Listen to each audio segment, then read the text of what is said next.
Hello, everybody. Welcome, welcome. How's everybody doing today? I'm so excited to be here with you guys. Let me know if you can see me and hear me okay. Let me know where you're tuning in from. Welcome, everybody. I'm so excited. Yesterday was amazing, and I'm just super excited for today as well. Guys, great job with your homework. I really enjoyed today looking at all of the homework. And if you did not have a chance to do your homework yet, that is perfectly okay. If you don't have a chance to do your homework assignment, you can still just post in the group an aha from yesterday's live, if that is a little bit easier for you. Welcome, guys. Oh my goodness, so many people here. Hi, guys.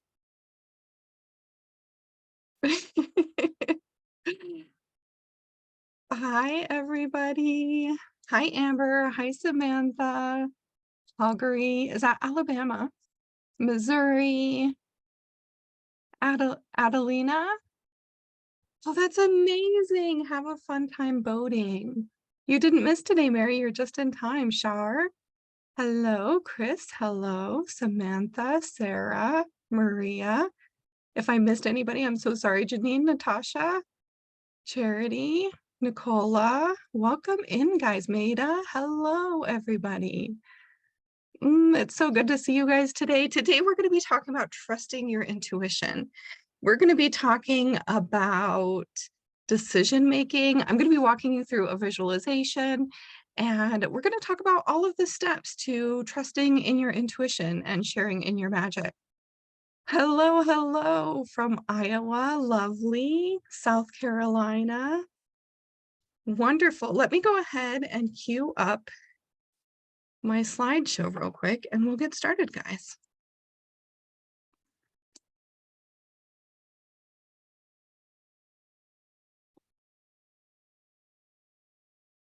How did your guys' homework go last night?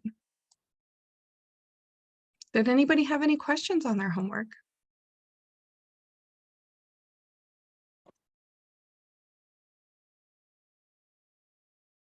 All right, let's get started. Today is day 2 out of our 3 days of video. So we're going to have one more video tomorrow. I'm so excited. Today is going to be all about trusting your intuition. We're going to talk about the importance of experimentation and how to make decisions based on your intuition. I'll be walking you through a powerful visualization to help you get into alignment with the self-expression of your soul. Oh, you're currently working on yours. That's perfectly fine, Mary.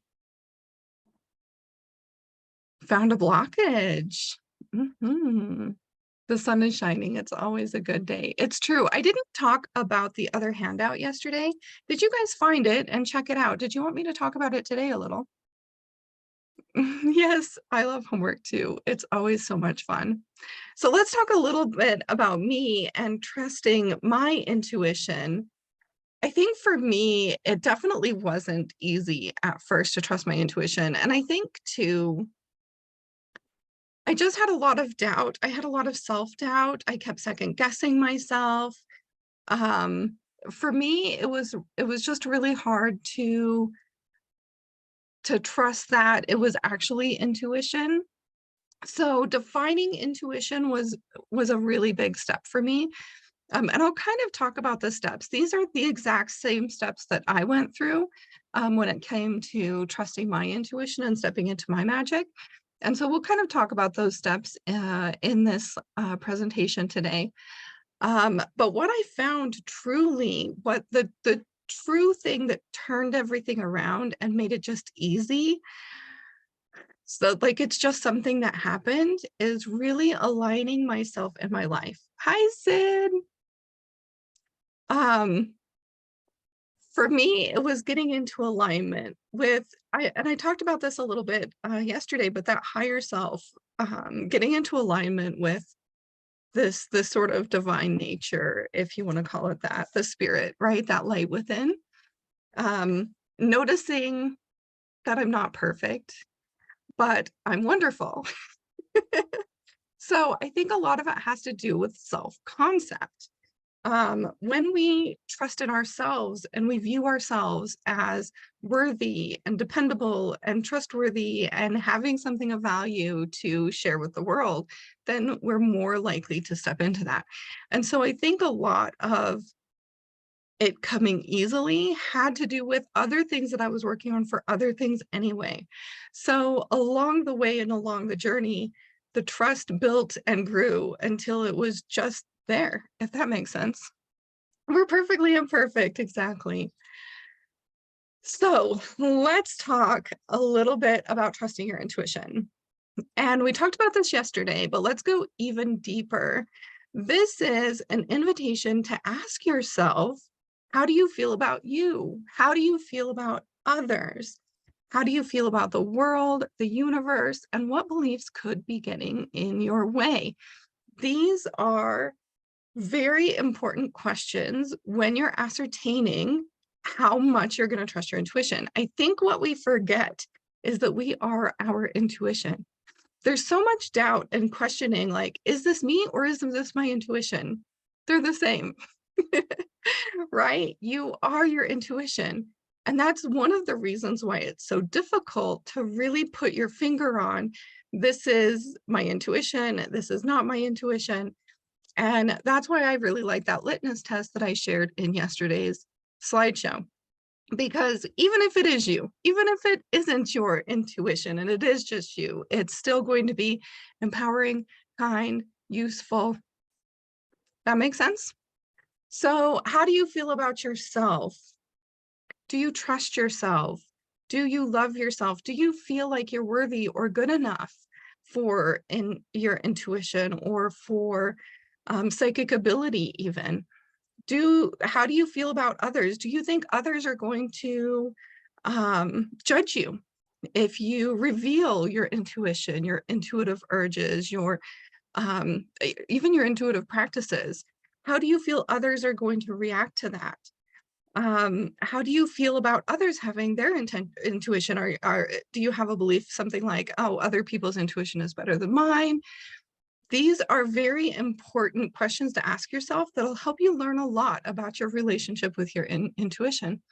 How do you feel about the world?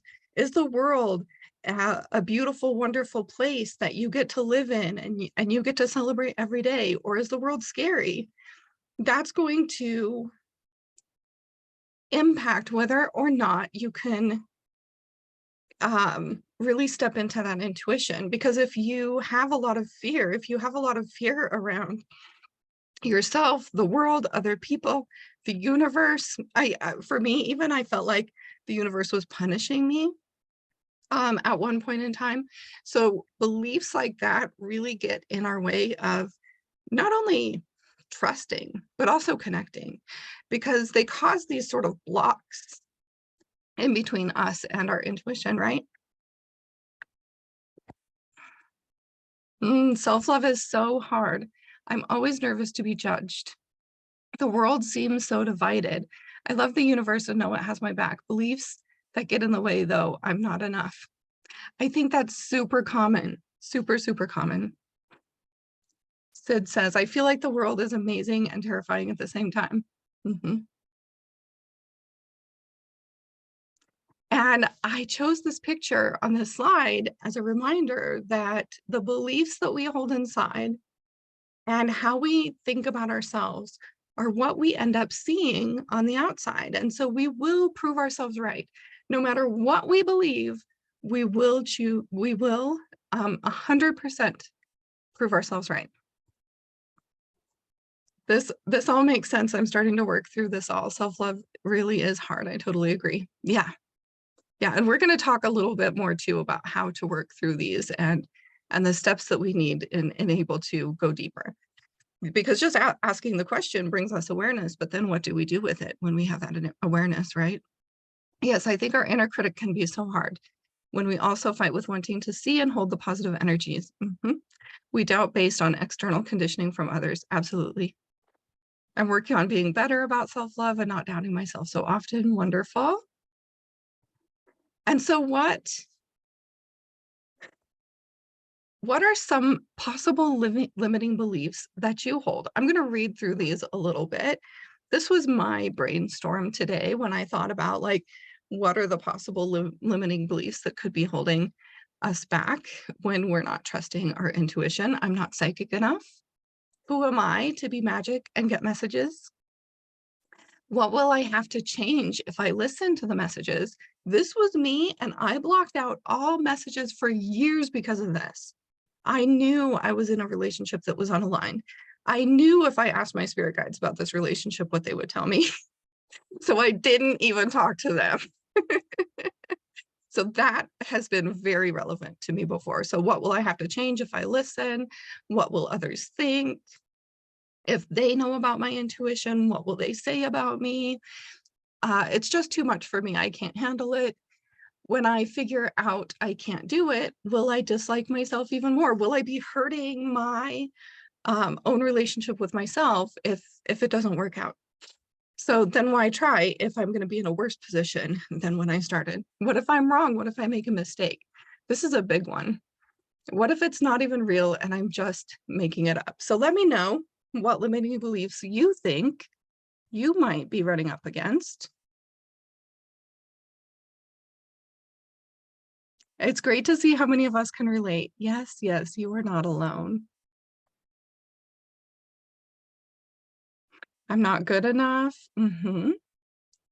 Wonderful, Mary. That's amazing.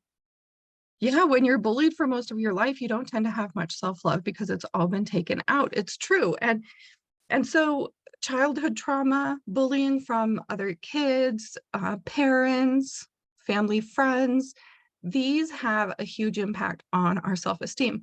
But here's the thing, we can heal that. We can change it. It can take some time, or it can be fast. It just depends, but we can change it. We get to decide how we feel about ourselves. We can't decide what other people feel about us, but we can choose how we feel about ourselves. Like I said, it may take work, it may take time, it may take healing, but we can do it 100% because I have been through some really drastic changes when it comes to self-love. You're so welcome. You're so welcome, Samantha. What if I'm wrong? I resonate a lot with your list. For me, it's mostly that I was told to stay quiet or they'll lock me in the loony bin. Right. Yeah. What are other people going to do when they find out that I have this intuition? Will that bring physical consequences to me? Is it real? My biggest question to myself. Yep. Trying to love myself is hard. What if it could be easy though, Maida? What if it could be easy? I'll be talking about this in a little bit, but when we think something's going to be hard, remember I was talking about that mirror, it will be hard. Absolutely, the world will prove you right. The same with these limiting beliefs. If you think any of these limiting beliefs, the world will be proving you right, and you will stay stuck and stagnant and unable to make that progress. So letting go of these limiting beliefs is one of the first steps. This is too overwhelming. Yeah, it is. Yes, it is possible. So let's talk about what if I'm wrong and what if I make a mistake. Let's ask that question. Give me an example of an intuition that you've had. The first person to give an example, we're just going to use that one. Learning to love yourself is the first step in a long journey. I honestly think it's the key. Self-love is the key to any transformation you would like to make. That's my personal opinion.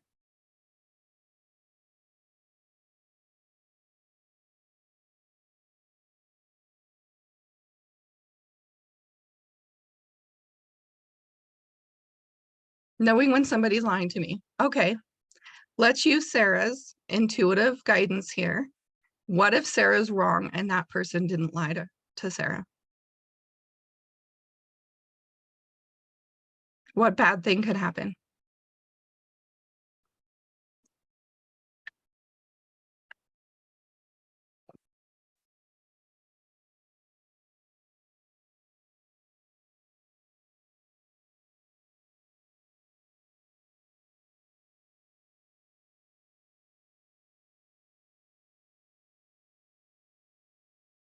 ends a relationship. But that's totally up to Sarah, right? Because Sarah can say, I had this intuition and I think this person's lying to me. My intuition is telling me this person is lying to me. So I'm going to keep an eye out on this relationship, and I'm not going to trust everything that they say right away. I'm going to be really watchful and really mindful, and I'm going to see what happens. So it wouldn't necessarily have to end a relationship. That has to do with a decision that Sarah would make based off of that intuition. That's amazing, Nicola. That is such an inspirational story. For those watching the replay, Nicola says, something kept telling me to take a different route to work. I'm glad I listened. A tree had blown over onto the road. I should have gone down and I could have possibly been crushed. I had a situation very similar to that. Maybe not quite as big, but I typically left my parking lot in a very specific way, and I made a wrong turn, and I didn't. I actually left the parking lot from a different exit than usual, and right about the time that I would have been hitting that spot, there was a wreck right there in the spot where I would typically exit the parking lot. I was like, whoa.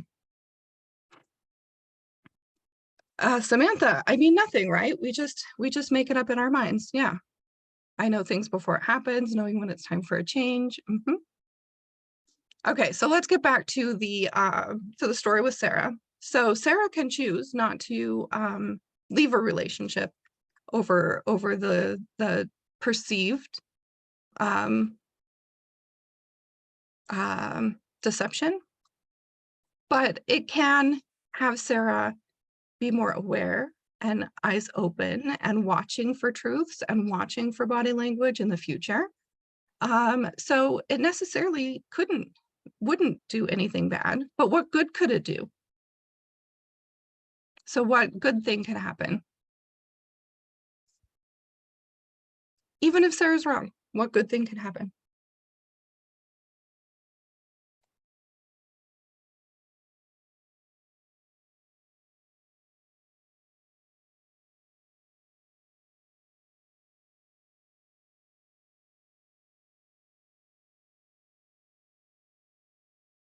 So this is another one of those litmus test sort of things, bringing more awareness to the situation. Yeah.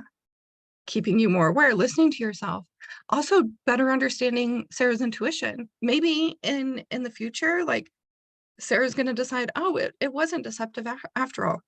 That must have been my fear talking and not my intuition. And that's going to help Sarah to discern between the two as well.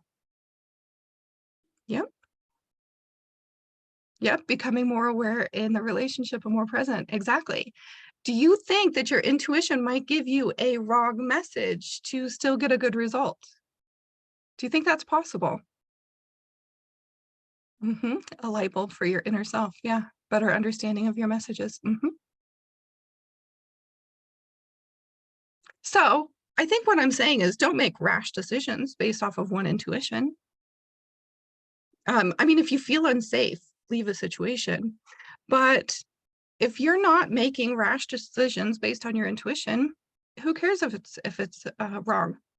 I mean, even if you're doing a reading for someone, there's been times that I've done readings that they haven't really stuck. Like the person's just been really quiet and they haven't been willing to do the back and forth thing with me. And I can tell it's not resonating, but they're not doing the back and forth thing. So that's okay too, right? As long as you're delivering messages that are empowering and kind and uplifting and useful, if you're wrong, it's not that big of a deal. It may mean to take a deeper look at yourself. Sarah says, my intuition has yet to steer me wrong. Yeah, we're going to talk a little bit about that too later on in the presentation. But yes, that's a very good point, Sarah. You have already observed that when you have intuition, it's always been right. Okay, so let's talk about the things that we can do to develop and grow trust in ourselves and trust in our intuition. Okay, let's get started. Setting an intention.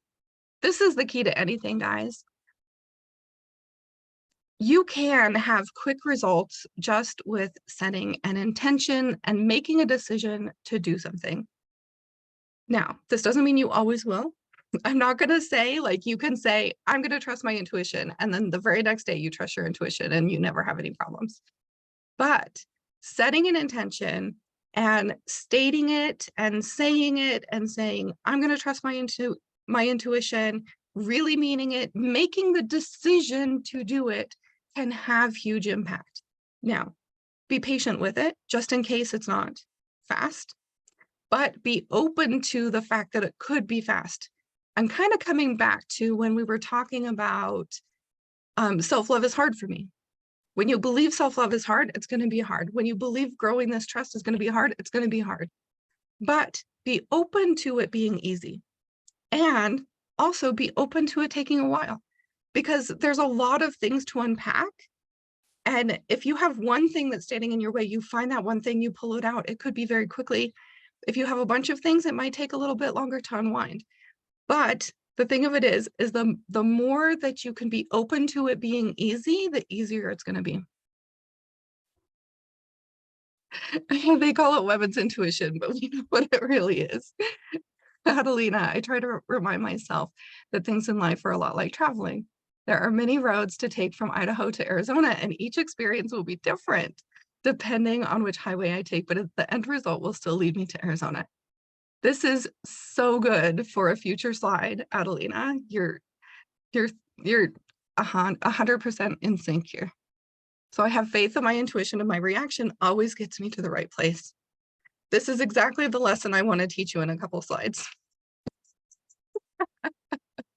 Okay, developing and growing trust, setting an intention, making a decision, saying, I'm going to trust my intuition from now on. I'm not going to make any rash decisions. I'm not going to do huge things that like alter my life, like quit a job or whatever without a backup job, but I'm going to trust it. And I'm going to, when I get an intuitive thought, I'm going to pay attention to it and I'm going to follow it. You're doing great, Adelina. It's perfect. Setting that intention, being open to it being easy, understanding what is the cause of any distress. This is a really great first step. So some of you guys have talked about, I have a hard time with self-love because I have trauma. Understanding that trauma has impacted how you feel about yourself right now is a huge part of healing and growing and moving from that. Next up is self-reflection. This is an important part of even the second one, understand what's the cause. Reflection, reflection, reflection. This is one of the great things about tarot, is it can help you reflect. It can show you things that may be in your subconscious. In a way, tarot and oracle readings can be shadow work in and of themselves. Journaling, tarot, self-reflection, asking yourself questions and just letting it flow, listening to the answers. Reflections about our self-love, self-care, worthiness. These are very important things when it comes to trusting your intuition and connecting with your intuition. There's a few people, by the way, who have said, I have a hard time journaling.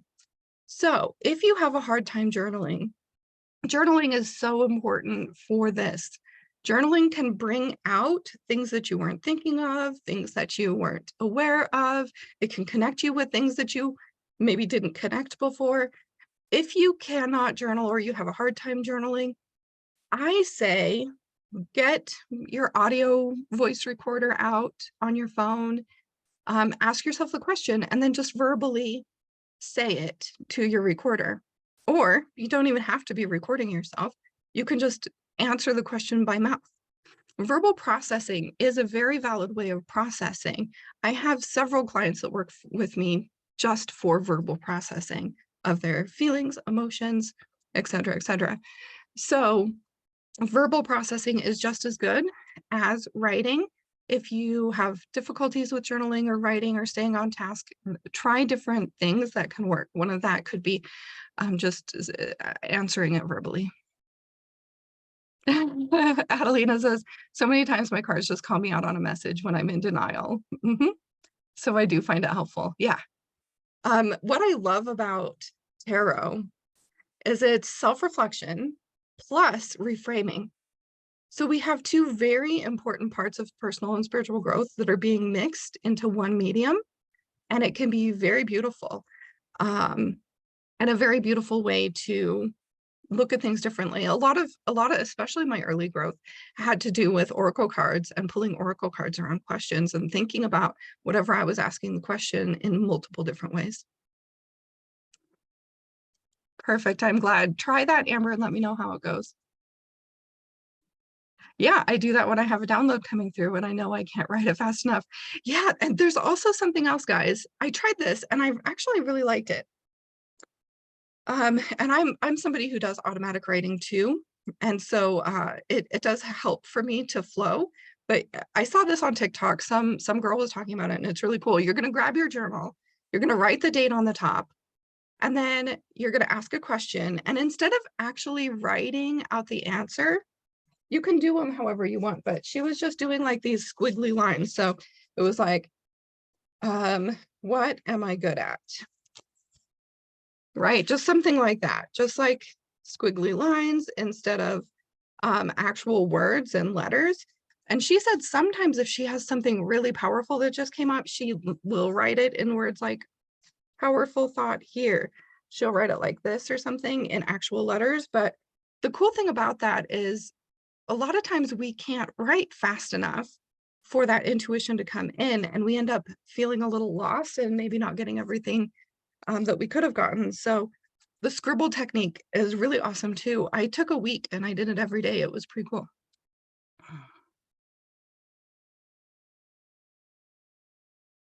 The cards help me to be able to journal. I love that. What changed was when I realized that those things that happened weren't my fault. Yes. Not only that, but I didn't do it. They did. But something that they have to live with, but I don't. Exactly. And most of the things that we're healing from are not our fault. And some of them are. And if they are, we need to forgive ourselves. It's within our benefit and our power to forgive ourselves, even when it is our fault. I love oracle cards for that reason too. Yes. Yeah, so the scribble technique. Let me know if you guys try it. Post it in the group. Let everybody know. Okay, so we're self-reflecting. We are working on self-love. We're working on self-care. We're working on worthiness. They kind of all go together, which is why I kind of put them on the same line. We're shifting limiting beliefs. So in order to do that, we have to notice them. So one way to really easily shift limiting beliefs is affirmations. You guys are going to get some affirmations cards tomorrow. And so if you do print them out, you can pick an affirmation card of the day, and that can be your affirmation for your intuition for the day. Shifting how you feel about yourself. All of this is your own self-identity and your own belief system, both of which can be changed. Okay. And last but not least, experimentation. Experimenting with different things, trying different things in your packet, and we'll get to that in just a minute. In the intuition toolkit, you're going to see some options, some things to choose from if you'd like to start experimenting. But let's go to the next slide. Didn't I have a practice? There we go. Practice. This is huge. Experimentation, practicing, trying new things. No worries, Maida. I'm gonna go up just a minute. You guys have put a lot of comments in here, so give me just a second. Let's take a pause. I used to write random words on paper all the time. You were doing something, Mary. The squiggly lines are ancient writing, so your higher self will know what you're writing. I love that, Maria. Should I have a tarot and oracle? Maida, it doesn't matter. I like to use both. I don't like to use tarot if I'm like in a really sensitive state. I don't like the thing about tarot is there's 78 cards and it is very intentional about all of the situations and energies in life that it can represent. So it's a very powerful deck. Tarot is very powerful, but oracle cards can be really gentle in a way that tarot isn't. So I like to have both, but you wouldn't necessarily need to have both. Breaking generational curses. Yes. Oh, I'm so critical. I don't know if my logical will let me enjoy the process. I think that might be a great invitation to try it and to keep trying it until that criticalness wanes a little.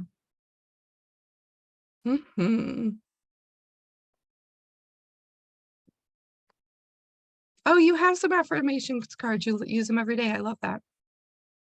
Okay, so practice, practice, practice. First, create a schedule or routine.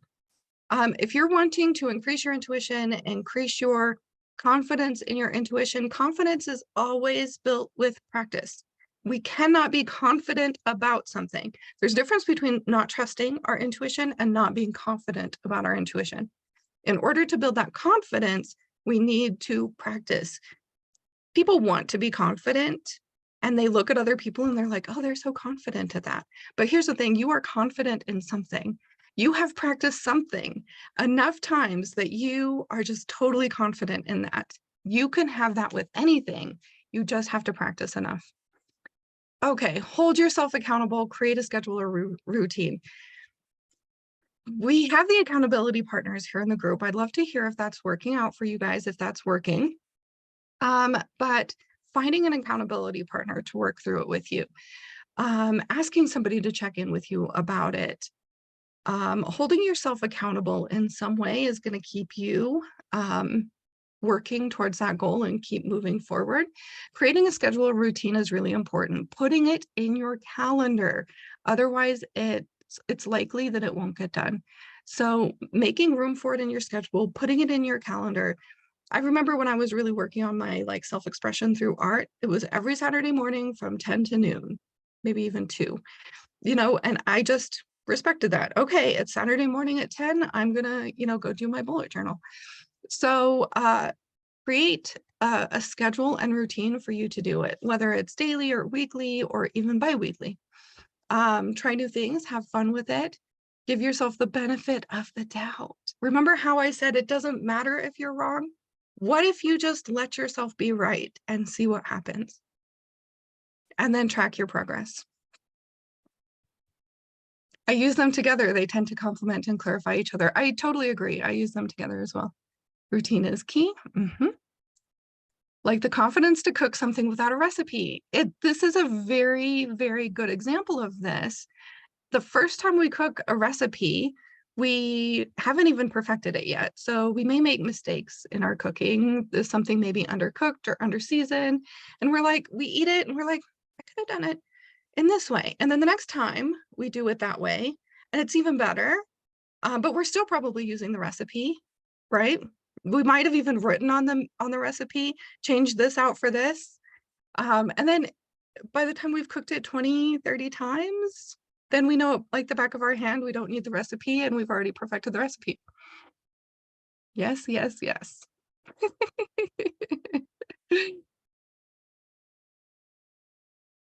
Tracking it helps to see the progress and you see it right off the bat. Yes. Tracking is really important. So there's tracking sheets in this intuition toolkit that we'll talk about. We're going to pull it up in just a moment.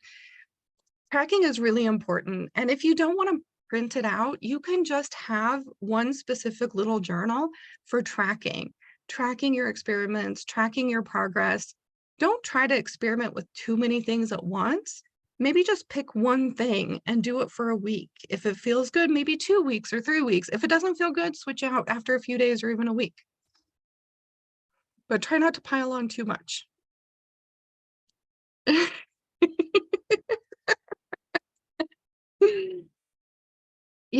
I love takeout, Nicola. I love takeout.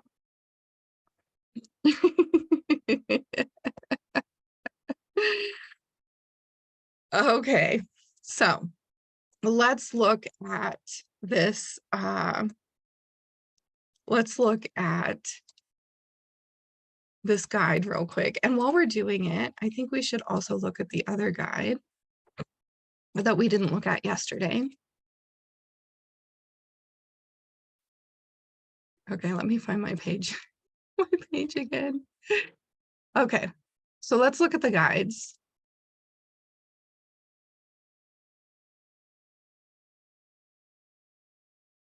Okay, let's get into this intuition toolkit.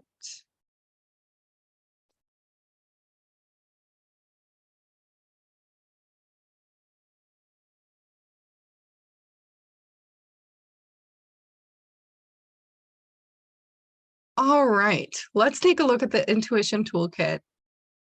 So first and foremost, we have this page all about meditation. One of the things that I started with in my intuitive journey was meditation. I talked a little bit yesterday about how I had started with an intuitive eating program. I just decided on day one when I started this program, I said, I'm going to meditate every single day. I'm going to meditate every single day and I'm going to work through this program. And so I think I was doing 5-minute or 10-minute meditations every day. And I was using Insight Timer. So I've created this page for you guys. You can click here on Insight Timer. You can download the app if you haven't gotten it already. It's a completely free app. And these are some of my favorite meditations. There's also this 20 Days of Peace that is so good. And I must have forgotten to put it on here. But basically you start the first day, 1 minute, the second day, 2 minutes, the third day. So you're working up to 20 minutes in this 20 days of peace. I really do believe that that 20 days for me was incredibly powerful. So if you're jotting down some notes, write that down. The 20 days of peace in that Insight Timer is really good as well. And if you guys want, I can put a link in the group about it.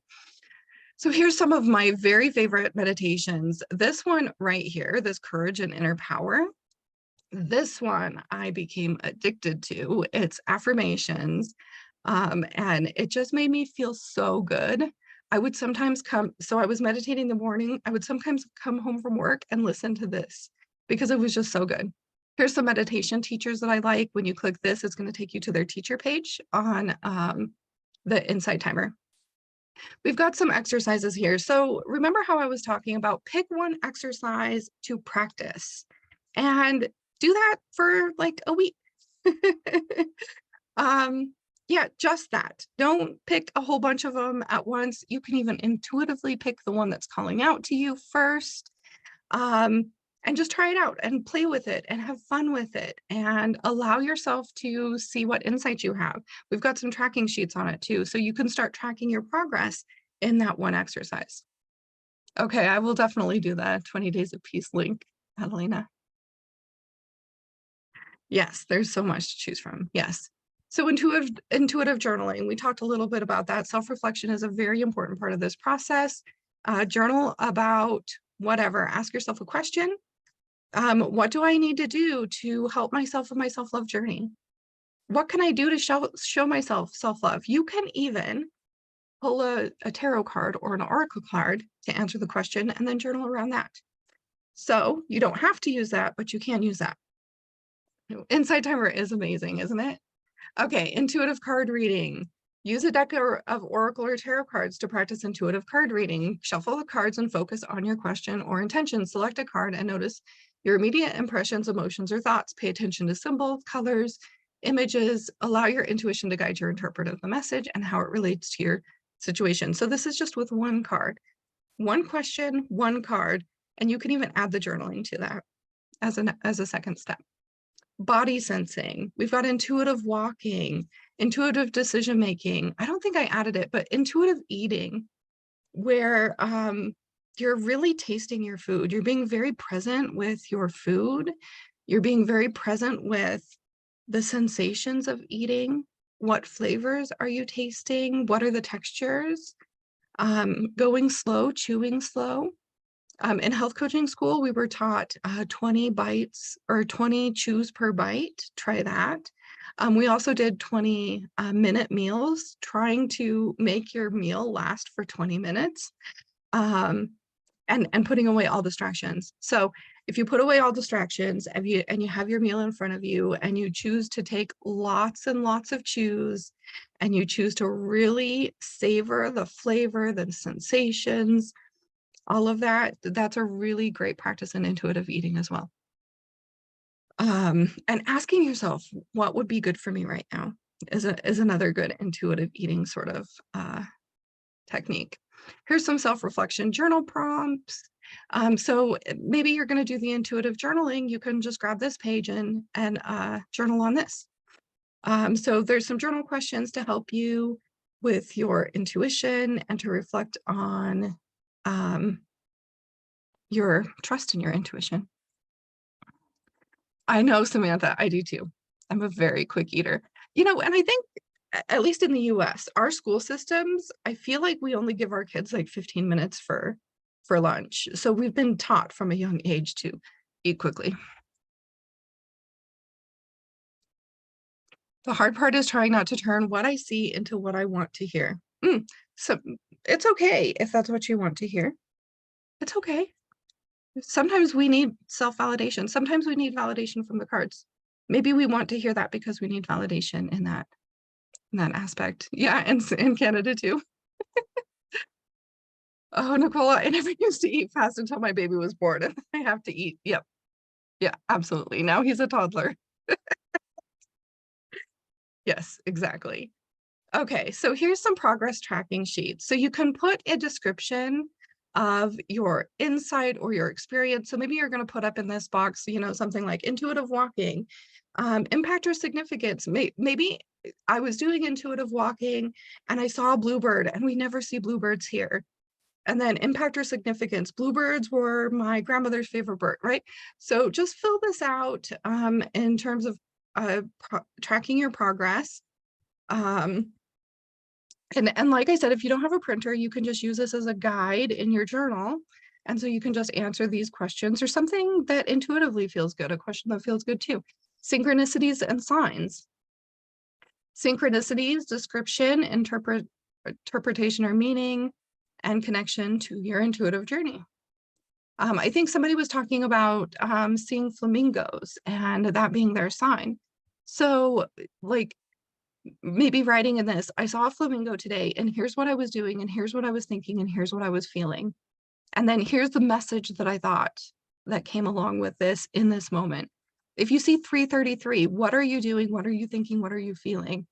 A lot of times these are coming up to get us really into the moment and present in the moment so that we can notice something about our current circumstance.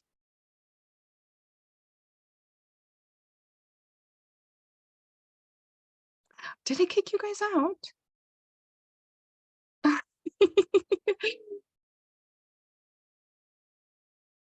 Are you guys back now? Is it okay?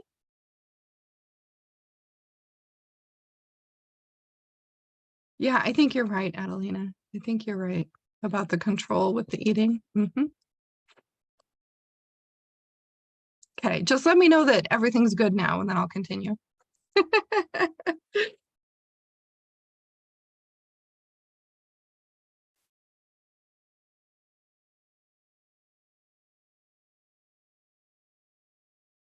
Sometimes my Wi-Fi, I'm at home, so my Wi-Fi isn't the best. I hope I remember to record this. Yes, I did. Oh, did it do the same thing yesterday too? That's so weird. Okay, so I was saying, thanks, Vivian. I was saying that this is a great place to write down synchronicities, what was happening, what were you thinking, what was the situation that was occurring at that moment, are really good questions to ask when you see synchronicities. Intuitive decisions, situations or decision where you trusted your intuition, the outcome or the confirmation. We're going to talk more about decisions in a minute. These are some action steps that you could take. This is celebrating your progress. Guys, I feel like this is such an undervalued aspect of personal growth. We have to celebrate every little step. This is going to keep you going. When we forget to celebrate those things, we start to think we haven't made any progress and we haven't had any achievements. So celebrate your wins. I personally like to do wins every single week. I write down some wins and some things that aren't working. And then we've got some extra pages for notes. So let's also take a look at this one from day one. So we never talked about this one either. So let's kind of talk about this handout a little bit too. We do forget to celebrate. We do. Yeah.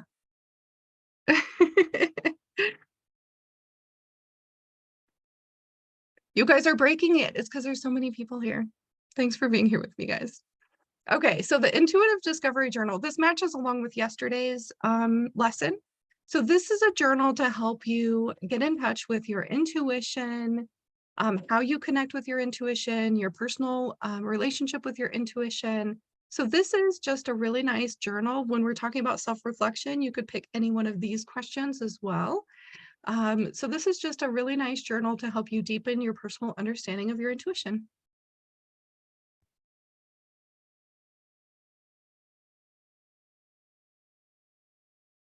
Yes, everything deserves celebration, Samantha. Every little thing, 100%. Okay, so let's get back to the slideshow. And then I think we're about to the meditation, the visualization. Let's see, where's the slide?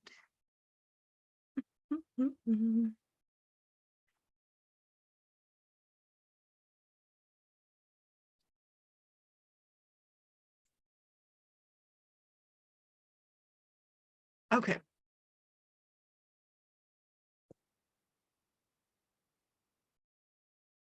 Let's do the visualization, guys. So you will be receiving this visualization in addition to here live with me now. I will be putting in the group a video and an audio version. So the audio version is just in case you want to download it and have it in your phone and you don't want to have to jump into YouTube every time you want to listen to it.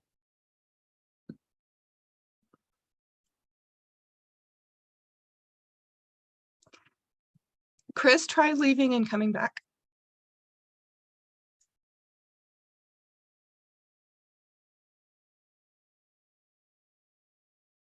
Okay, so the visualization is a way to connect with your intuition that I really love.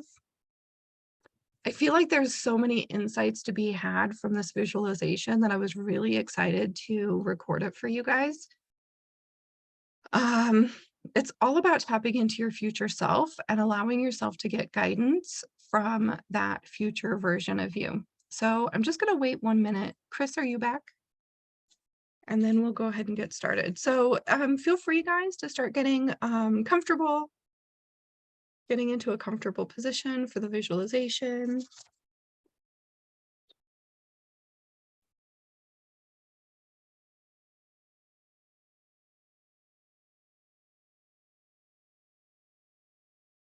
Are you back, Chris? Welcome back, Maria.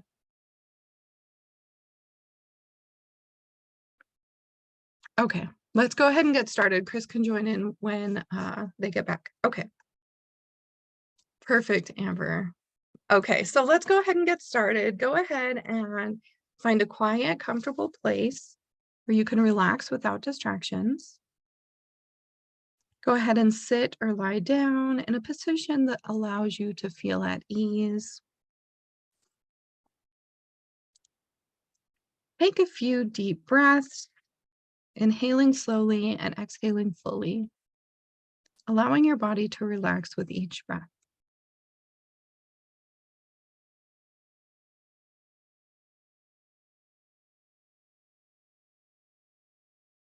Close your eyes and turn your attention inward. Let go of any thoughts or concerns from the day. Bring your focus to the present moment. Feel the sensation of your breath as it enters and leaves your body, anchoring you in the here and now.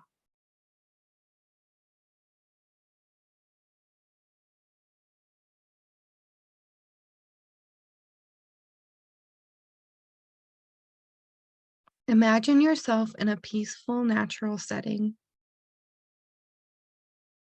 It could be a quiet forest, a serene mountaintop, a beautiful garden, or a secluded beach. Picture this environment in vivid detail, paying attention to the colors, shapes, and textures around you.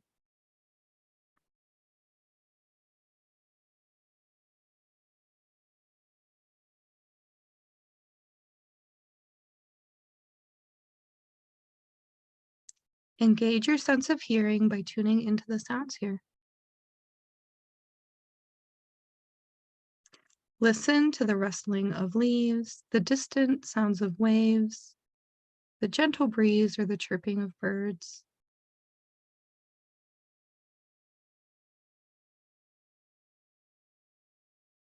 Allow these sounds to create a sense of tranquility and connection with the natural world.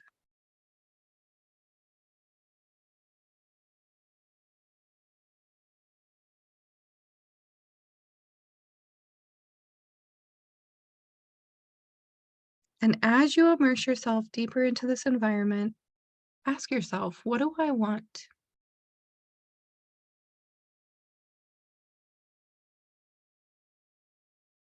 If I could have anything at all, what would that be?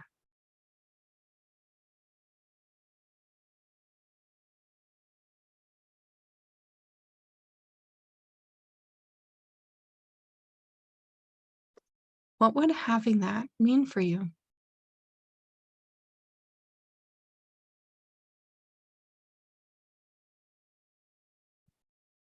How would you feel?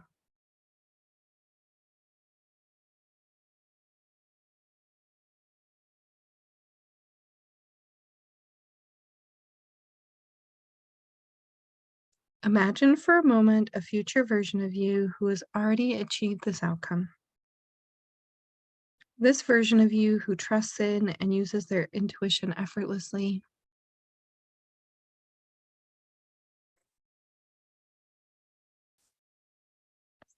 Allow yourself to step into this future version of you.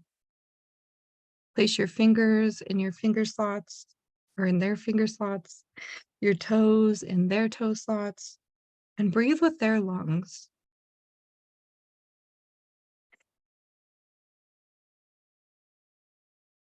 Just take a moment and feel what it feels like to be this future you.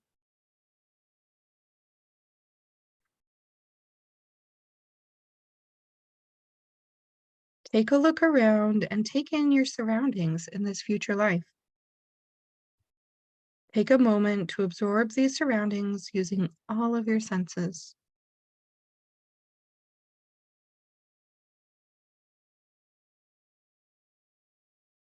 What do you see around you?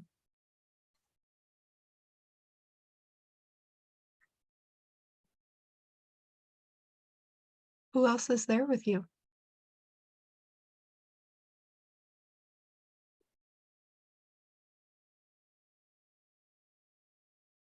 What do you smell and what can you touch here in this future life?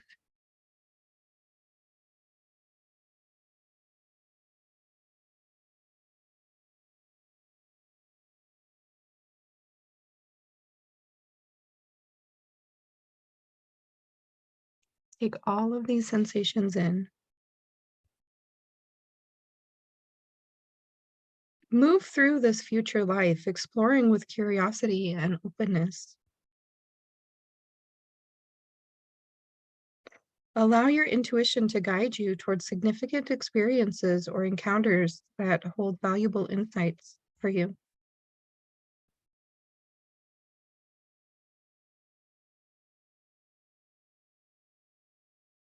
Notice any signs or symbols that may appear along the way, trusting that they carry messages from your future self.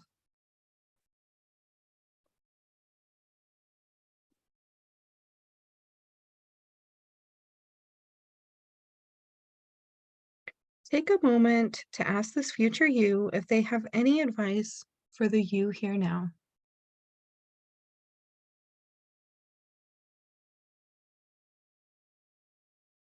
If something comes up, just trusting, and if nothing comes up, trusting that it can still come later.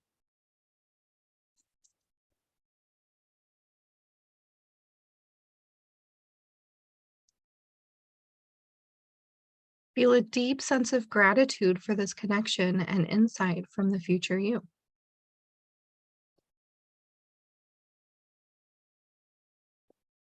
Thank the future version of you for their guidance, support, and opportunity to glimpse this future reality.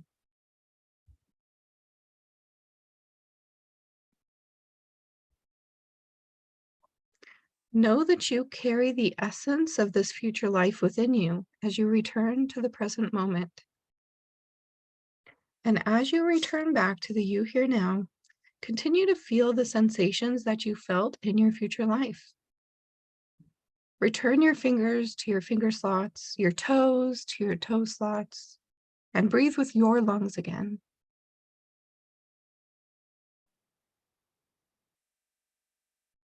Allowing yourself to recall any insights or advice that came up in your visualization, breathe in that awareness, that advice, and those feelings.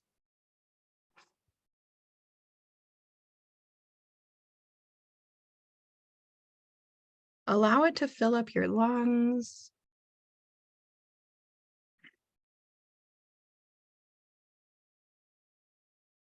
your torso,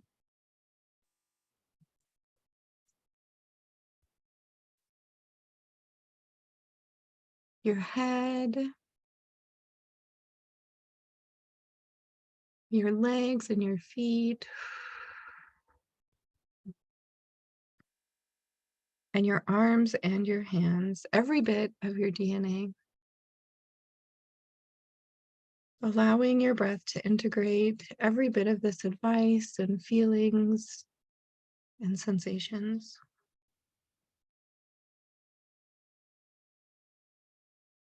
Stay here in this moment, taking as long as you need to incorporate all this awareness and advice into the you here now.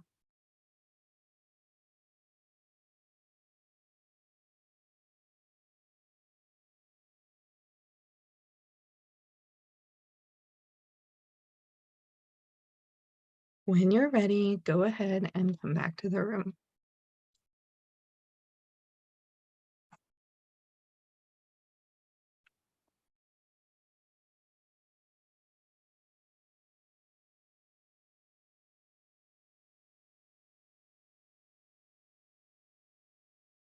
Whenever you're ready, feel free to jot down anything that came up for you. Feel free to put anything in the chat that you'd like to share. But take your time, no big rush.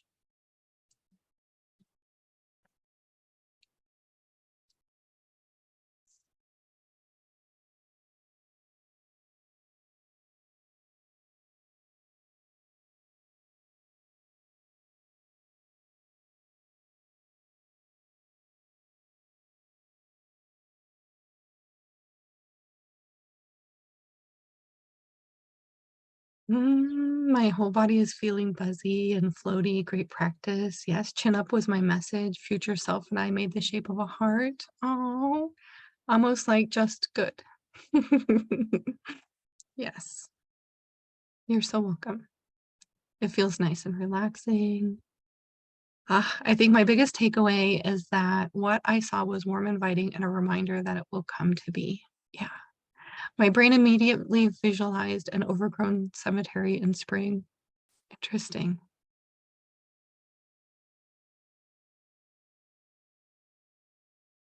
My message was, let's go.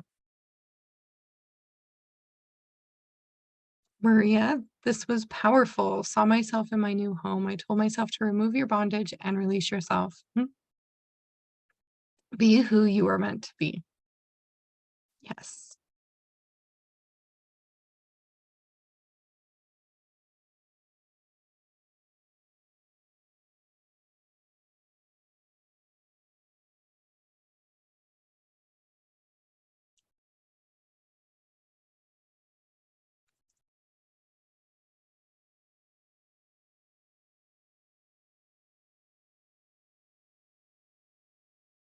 I usually struggle to visualize during a meditation, but I actually saw and felt and smelt a scenery. Amazing. My message is you will be okay. Everything will work out. Just have faith. Yes, I love that. Hi, Jennifer.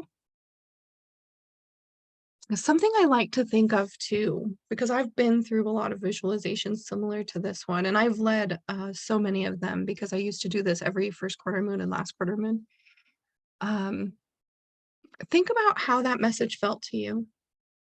Think about how kind it was and caring it was and quiet it was. And know that this was intuition. Look at that litmus test for intuition and compare it to this visualization and how you felt during it. I think that it can be a really wonderful way to connect this feeling that you had during this visualization with your intuition, because I do believe that it's intuitively guided. I was so happy, content, warm, love, and protected. Yes.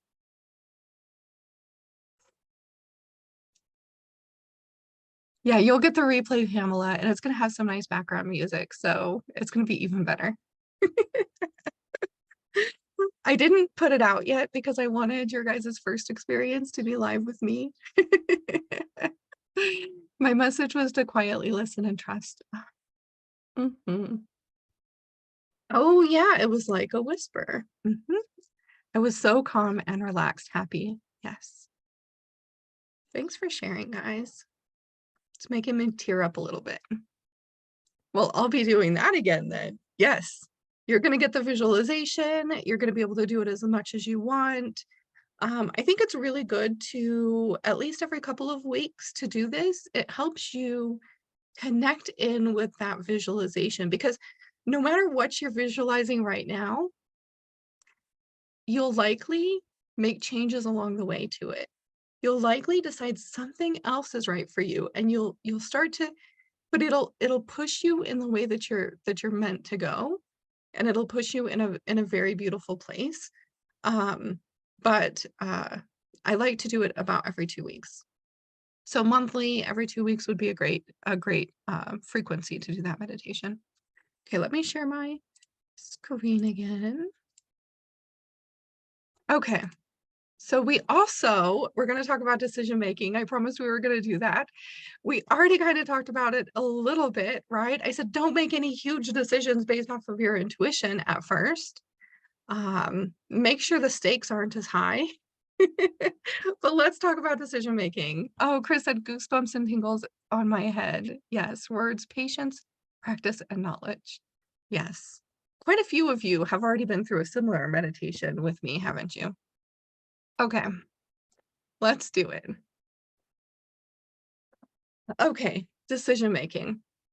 So here's the thing, especially when it comes to intuitive decision making, start small.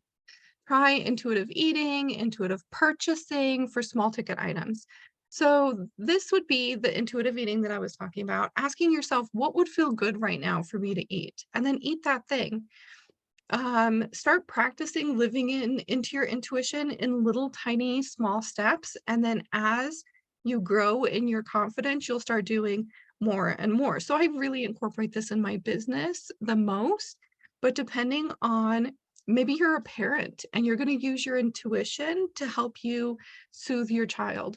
Maybe you're going to use your intuition to help you a discipline, or maybe you're doing like the kind parenting, the gentle parenting, and so discipline isn't really a thing, but like to have that conversation with your child to try to steer them in the right way. So how you relate to people could be intuitively guided as well.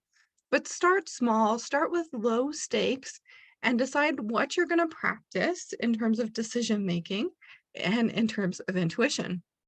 Small ticket items. So this would be like, I'm about to make a $50 Amazon purchase. Check in with my intuition and say, do I really need these things? Intuition, would it be good for me to buy these? There's a book that I'm reading right now. It's called Change Your Thoughts, Change Your Life.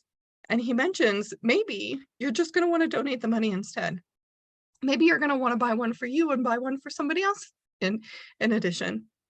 Be open to whatever your intuition tells you when it comes to making this purchase. Don't ask me what I want for dinner. Any suggestions for full moon meditation tomorrow? Yeah, let's talk about that. Can you remember that, Vivian, and ask me again in the Q&A? We're almost there. But just in case I forget. The daily struggle, I beg my household to just tell me what they want. Honestly, I cook for me and my dad, and I feel the same way. Like, I get so irritated. I'm like, "Dad, what do you want for dinner today?" "I don't know." I'm like, don't make me decide too. It's too much." I feel you. Okay, use tools for your decision making. So maybe you want to use a visualization, or maybe you want to use the yes or no exercise. Maybe you can ask yourself to visualize what it would be like to be past this decision. So I do this exercise with people, and I probably should have added it in here, but basically, here's the gist of the exercise.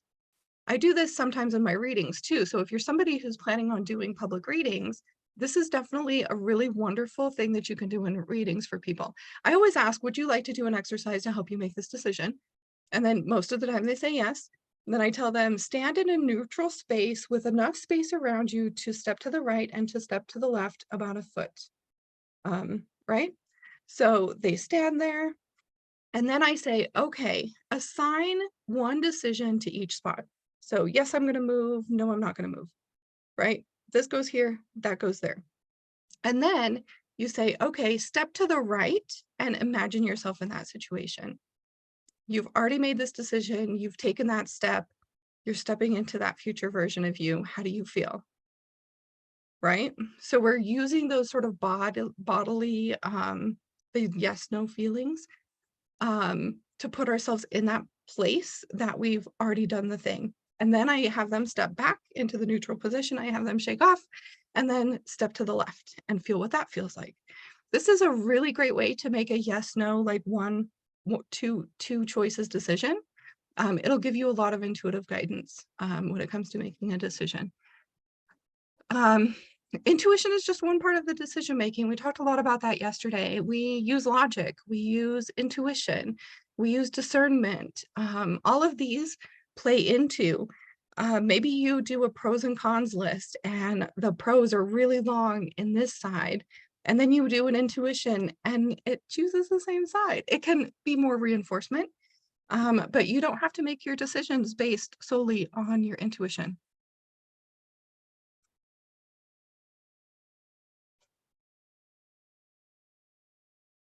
Me and Amazon have a toxic relationship.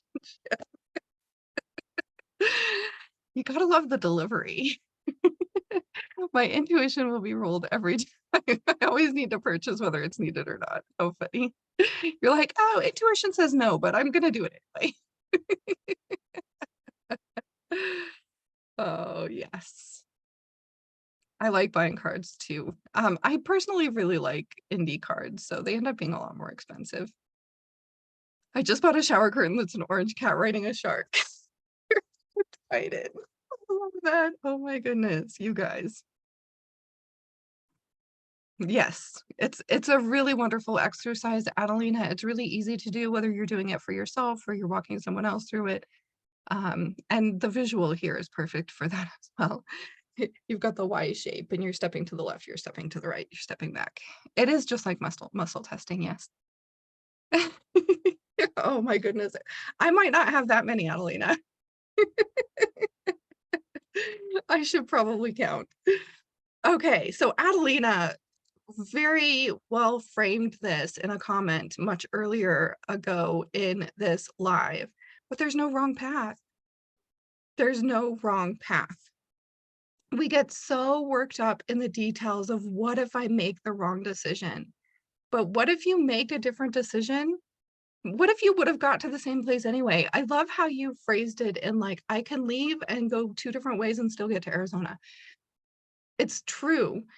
We may have different experiences along the way, and some of them may be more painful, but we will learn from those. We will grow from those. There is no wrong path. That's 100% what I believe. If you are somebody who has trouble making decisions, this could be a great affirmation.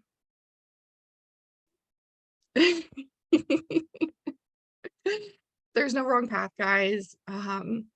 We don't know what the alternative would have been anyway. Even if we make what we decide is a mistake, even if we've made this big decision and we're like, oh, I hate it here. I hate where this brought me.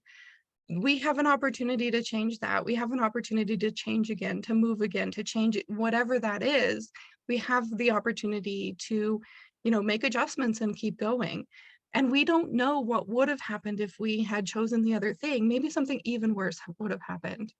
We don't know. We have no way of knowing. So to trust in your path, I think is really important, because if you don't trust in your path, if you don't make those decisions, you'll sit there forever wondering and not making a decision. The thing people regret most in life is things that they didn't do because they were frozen, probably. Yes, no judging yourself. Exactly. You're so welcome, Maria. I agree with Pamela here. We always choose the path our soul needs most, even if it doesn't feel right or it's uncomfortable. Yeah. So, I'm going to give you an example of a big mistake that I made. I should have left my last relationship a lot sooner. It was awful for me. I learned boundaries. At the very end, I learned personal power and boundaries, very important lessons in my life. Had I left earlier, I probably would have found somebody similar and ended up in the same boat. So even though I had to forgive myself for this big mistake, and I really feel even to this day, like, I'm like, what? I'm sorry, right? It's okay. I learned very, very valuable things at the end of that relationship, and we're always on the right path, guys.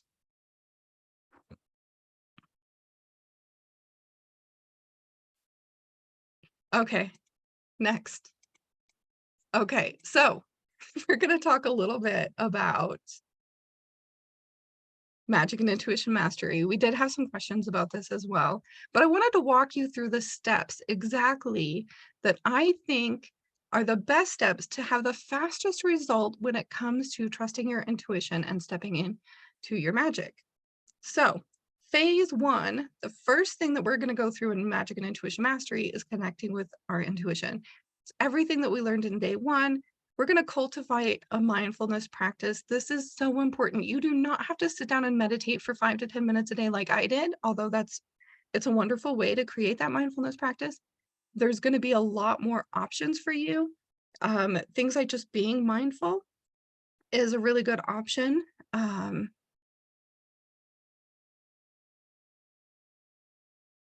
Oh, exactly, Samantha. I love that. But step one is cultivating that mindfulness practice. Being mindful every day is going to be really important when it comes to hearing that intuition come through.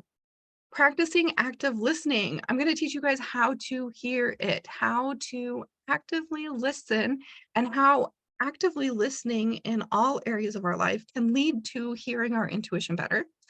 Next, connecting with your higher self and your spirit guides, whatever you want to call that. So we're going to learn how to connect with our guides and our higher self to access our intuition. So the visualization that we did today is connecting with our higher self. That's one way to do that. I'm going to teach you multiple ways to connect with your spirit guides. Phase two. So this is the second phase. We've got self-reflection. I told you how important self-reflection is. Who are you? What do you love? Connecting in with that, the light within. Self-care, self-love, self-worth is all things that we're going to be talking about here in the self-care step. It's going to be all about you, improving your relationship with you.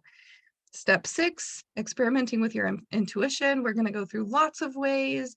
I'm going to have video instructions on them, all about experimentation and tracking.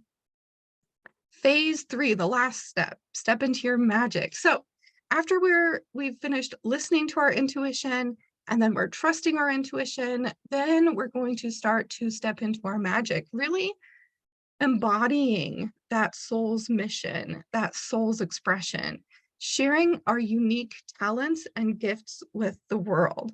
So here I'm going to show you how to embrace your magic, how to know what's your magic, to cultivate that confidence and self-empowerment and to share your magic with the world. So those are the 9 steps that I've come up with, and these are the steps that I've taken in order to get to exactly where I'm at today, where I'm able to easily trust my intuition and flow with my intuition and let it lead me, especially in my business, because that is my life. Okay, so your homework today will be to check out one guided meditation from the workbook, the Intuition Toolkit. Go to Insight Timer or even YouTube. You don't have to download Insight Timer if you don't want to. You can go check out one of these meditations that I put here. You can just go to YouTube and find a meditation. Just do a guided meditation, one guided meditation, and share an aha in the group. Right, Mary. Yeah. Yeah, it's so hard to decipher what are my thoughts and what are coming from the guides. It's because your guides are speaking to you with thoughts. They are one and the same. They're the same. You don't have to differentiate.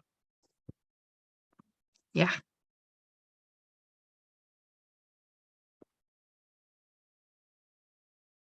Okay. So Q&A next. So we've had a lot of questions about homework. So let's talk about homework just a little bit. This is just a general that came up for everybody asking about the homework. So you can do what I've asked you to do today, which is to check out one more meditation, listen to it, and then post about an aha in the group. If you don't have time and you just want to post an aha from the visualization today, that's perfectly fine too, guys. There's no rules. You can share as much or as little as you want. Post it in the group, an aha, an insight, something that you learned. The homework is really designed to help you push yourself even further than we go within these videos. And I feel like we're covering things very well. So you wouldn't necessarily need to, but if you want to go further, do the homework. If you don't want to go further, just put your insights about the video today. Okay, next up. If we're already part of the High Priestess Tarot School and Tarot Practice Academy, but want to join Magic and Intuition Mastery, what changes? This is a great question. So for those of you who are in Tarot Practice Academy, all you have to do, by the way, it's Magic and Intuition Mastery will be launching for signups tomorrow with special discount just for you guys. So you'll get all of the details and all of the information there. But nothing really changes because Magic and Intuition Mastery is going to include Tarot Practice Academy and High Priestess Tarot School. So you're going to get both of those programs already for free with your Magic and Intuition Mastery membership. So you will just have more access to more material. So you will get what's already in the portal for Magic and Intuition Mastery, which we'll talk about more tomorrow, which is In Tune with the Moon, which is funny because we're going to be talking about the full moon too. So you'll get that huge portal item, In Tune with the Moon. It's a year's worth of work for the Cosmic Expansion membership. We've been working together for just over a year. And so there's a year's worth of stuff in there that you're going to get just right away when you first sign in. And then over the next 9 weeks, I'm going to be posting a module every single week for you. I don't think you need to do a module a week. I think you could do a module a month. I have designed Magic and Intuition Mastery to be a year-long program because it's in depth and it requires time and patience and practice. But I will be posting a module every week. You do not have to keep up with that. Please don't try to keep up with that. Please don't try to keep up with that. If you sign up, or if you're already in there, because we have 16 members, or close to 20 members already in Magic and Intuition Mastery because they've been with me for the last year in Cosmic Expansion. So if you're already in there, do not try to do these one a week. Please take extra time on it. Okay. So it's all in the same portal, just like you said. I know it's currently all in the same portal. So even though I was in the 2 I mentioned, I still can see the other ones. Yeah, so it'll all be in the same portal. So those of you who are in High Priestess Tarot School and you don't upgrade to Magic and Intuition Mastery, you will see the things down below. I plan on kind of lumping them together towards the end of the portal. So it won't really interfere with anything. I'm not going to try to put a bunch of stuff in the middle of everything. I'm going to try to separate them out into chunks so that it's very clear. I'll also put MIM at the beginning of all of those modules so that you'll know that it's Magic and Intuition Mastery. I'm on the High Priestess Tarot. How do I get onto the others? So Amber, check out the offer tomorrow. And if you're interested in Magic and Intuition Mastery, all you have to do is get that. I will refund your last payment for the High Priestess Tarot School, and then you will be enrolled in Magic and Intuition Mastery. So wait until tomorrow, see what you think. If you just want to be in the Tarot Practice Academy, there is a link for that. That link is already in the group. Let me see. Let me see if I can get in here. So here in the guides, is that not in the guides? Did I put it in day one? Let's see. It's not in the guides. It's in. So if you want to check out Tarot Practice Academy, I would definitely recommend waiting till tomorrow until you guys have all the information. Let's see, featured. So right here, here's a great place for your replays and printouts. Let's take a look at this real quick, guys. This is really awesome because you can just click on things and watch everything back and download everything. Let's give it just a second. I'm gonna tap into you guys again. Oh, you're so welcome, Vivian. Time, patience, and practice is so true. I get overwhelmed because I think I have to do it now. Yeah, absolutely. Learn it, let it soak in, and enjoy it. It's a journey, right, Adelina? It's a journey. I feel such a genuine connection. Oh, thanks, Mary. I've been looking for a mentor with a true heart for a while now. Oh, I'm so glad you joined us. Everything is in divine timing. Okay, so let's talk about your options tomorrow. So we're going to talk about at the end of the video tomorrow more about Magic and Intuition Mastery. You can see some little mock-ups here. Here's the roadmap that we talked about today. Here's, if you're not in any of my programs, you can check out the High Priestess Tarot School. And if you know that you don't want to be in Magic and Intuition Mastery, this is gonna turn on tomorrow. You'll be able to click on it. If you know you don't want to be in Magic and Intuition Mastery, but you want to be in the Tarot Practice Academy, you can actually click here and it'll take you to the sign up page for the Tarot Practice Academy. So the High Priestess Tarot School is all about learning tarot. Tarot Practice Academy is all about practicing what you're learning. You have the chance to earn a certificate and there's weekly practice sessions. So that's the big difference is you get weekly practice sessions and you can get the tarot reader certification in the Tarot Practice Academy. But like I said, Magic and Intuition Mastery includes all of this. So wait until tomorrow before you do anything, guys. Okay, let's see. Okay, let's go back to this. Oh, that worked. Like I didn't even need to stop sharing for that. I'm on screen too. That's smart.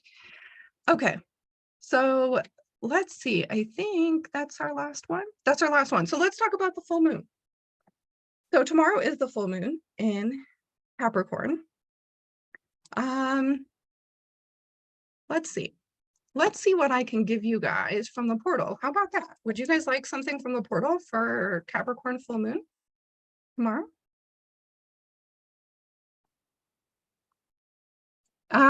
Mary, there's going to be two options. There's going to be a one pay for a whole yearly membership, and there's going to be monthly pays. I really want this to be treated as a 12-month program. Obviously, if you're ever in any financial problems and you need to cancel in the middle, obviously that's going to be okay. But I really want it to be seen as like a yearly process that you're taking a full year on instead of trying to rush through it in like 9 weeks or something. Okay, so let's see. We're going to do a quick preview of Magic and Intuition Mastery. Okay, so we are in Cancer season. I could post the Cancer season guide and the full moon, the replay of the full moon workshop from last year. What do you guys think? Would you like that? Here in the Cancer season guide, There's a whole page all about the full moon. So full moon in Capricorn, energies of Cancer and Capricorn. The Capricorn full moon helps us find our home frequency in Cancer season. Capricorn teaches us what we truly value in this world and brings us to our core essence and values. So it's got some journal questions on here. We've got the vibrations, and I can also get you guys the workshop. What do you guys think? Yes? Okay, so workshop for Capricorn full moon. And let's do the Cancer season guide. And Adelina, I was supposed to send you something too. What was that? Let me write that down before I forget and I don't do it. Okay, any other questions, guys? This is the Q&A portion. So if you have any questions, let me know.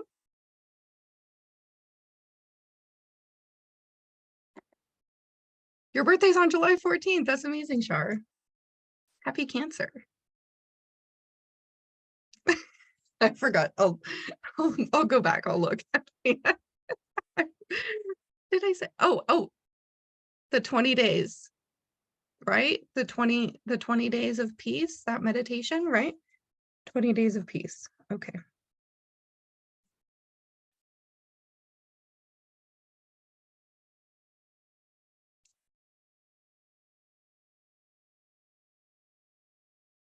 All right, guys. Any other questions before we wrap up for today?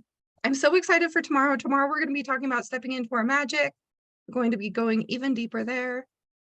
I usually put out my crystals on the full moon.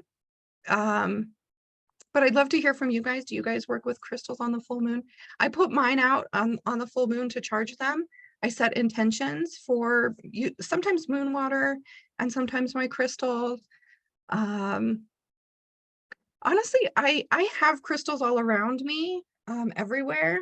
Look at this one. It's so pretty. I like constantly have crystals everywhere around me, but I'm not one who uses it in a lot of my practices. Like I have a money bowl with some crystals in it.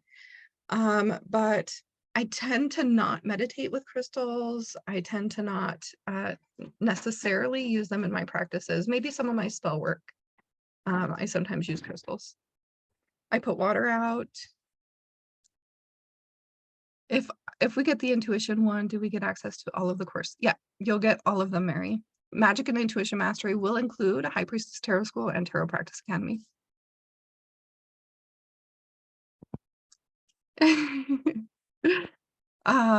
Cleanse a few crystals and charge the water for my indoor plants. Yes, that's nice. Maida, it depends. You want to know my favorite oracle cards?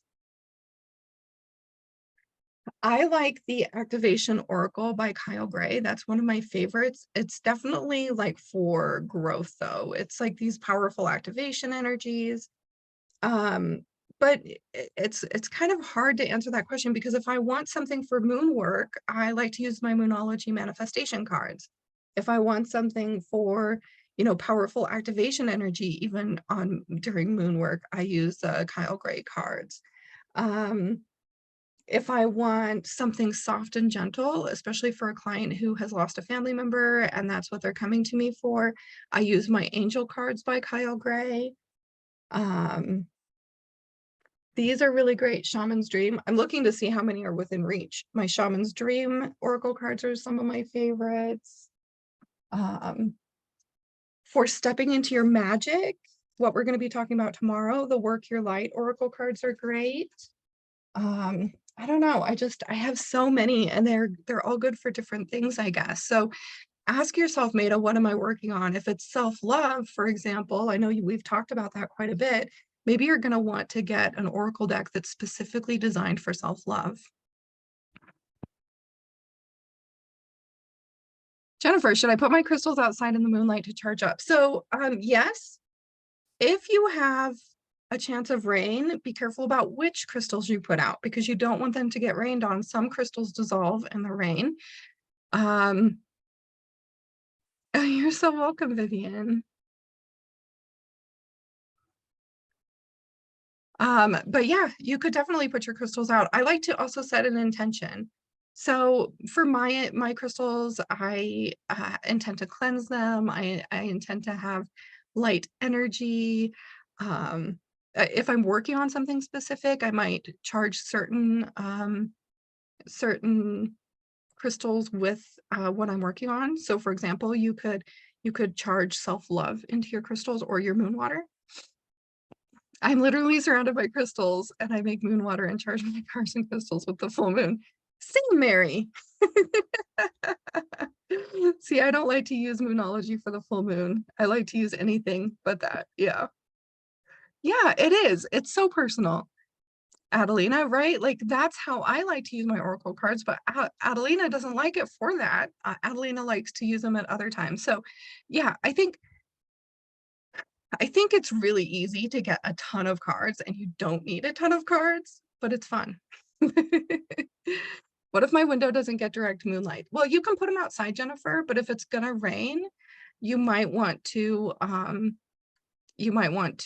put it in the window, and it's okay if it doesn't get direct moonlight. It's fine. Just set the intention that it's gonna absorb the moonlight.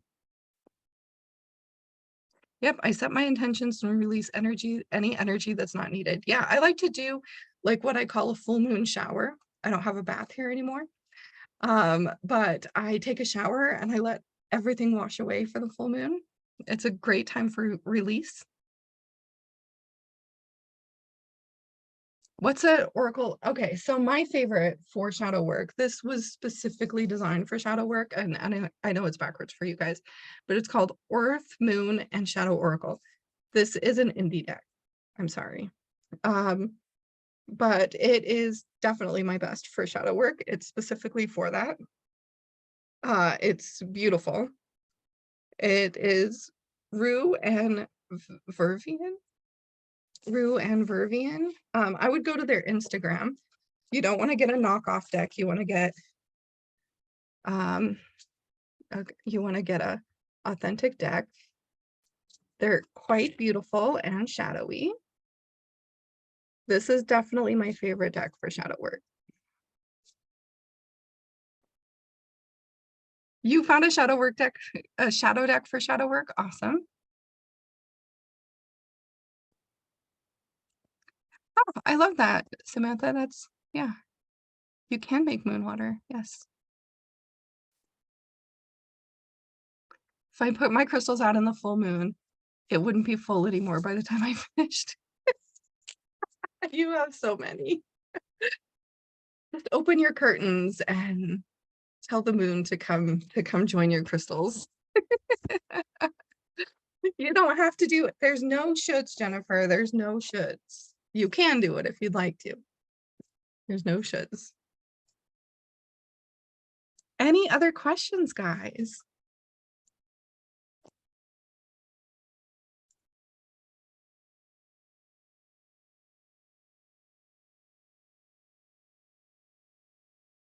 Oh, I love that, Jennifer.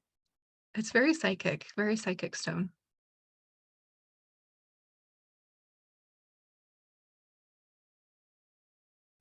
So you can Google like different ways to use moon water. You can use it in spell work. When you put an intention into it, you can drink it. Make sure you drink it pretty fast. You don't want to like leave it for too long. But you can take a few drinks out of it every day. And as you're drinking it, allow that intention to like be embodied. Like I said, spell work. You can like make face mists with it. There's just so many things, honestly, that you could do like an oil with it. Maybe not an oil, like a scented water. Yeah, it's oil scented waters. I've done that before with my moon water. But there's lots of ideas online. Moon water, I think, is another great way to set intentions. I feel like magic is in three things because we're talking about magic, right? We're talking about moon work and spells and magic and kind of all of that. Magic is in three parts: intention, action, belief. Moon water is an action. It's an anchor, it's an action. Psychologically, it helps us remember our intention and embody that intention, whether we use it in a spell or drink it or whatever. I sometimes put it in the bath. Yeah, that's perfect. It's like making holy water. You can bless it and use it around the house. Yeah, you could use it in cleaning supplies and stuff too. I put a couple bottled waters out on the full moon to drink. Yeah, that's a great idea. I love adding it to my bath water. Great suggestions.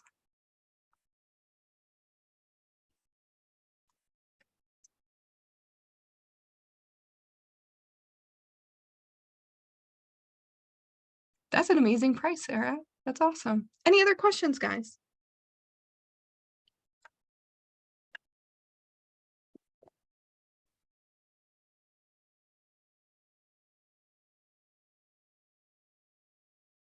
Well, you guys have a happy full moon if you're going to do your rituals tonight. I will see you guys tomorrow on the full moon for tomorrow's live, all about stepping into your magic. What great timing. What better timing than the full moon to step into your magic? Me too, Samantha. Thank you. You're so welcome, Vivian. I'm so glad you guys were here. I appreciate you guys.